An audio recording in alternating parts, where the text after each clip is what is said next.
If you ever spent a time by the ocean, you will notice the rising and falling of tides.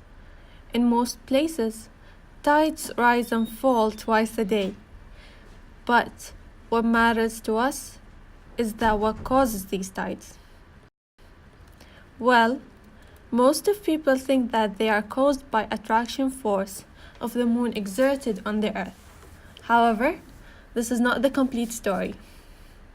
Both the moon and earth attract each other.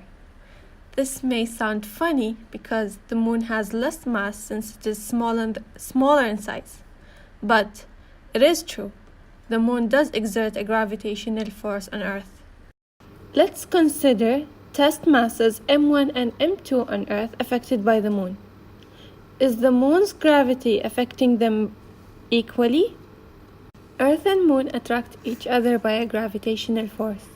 According to Newton's law, the force is directly proportional to the product of their masses and inversely proportional to the square of the distance between their centers.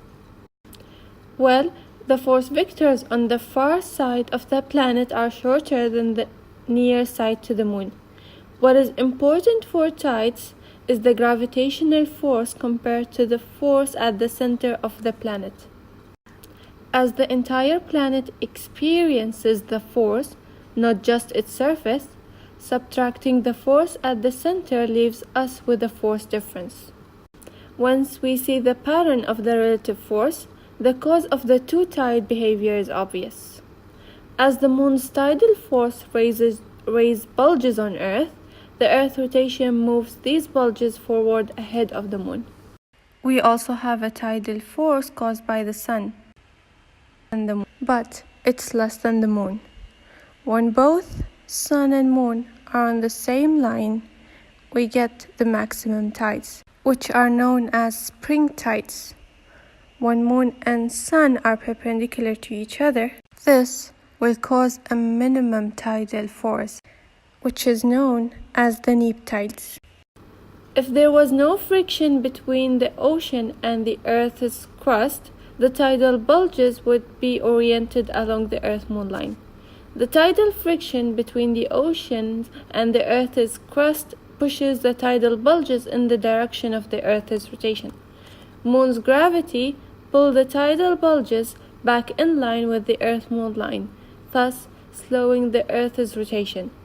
The Earth's rotation slows down at a rate of 23 microseconds every year. The gravitational force of the misaligned tidal bulges pushes the moon forward. This causes the moon to recede. So, the moon will move outward from Earth into a larger orbit at a rate of approximately 4 centimeters per year.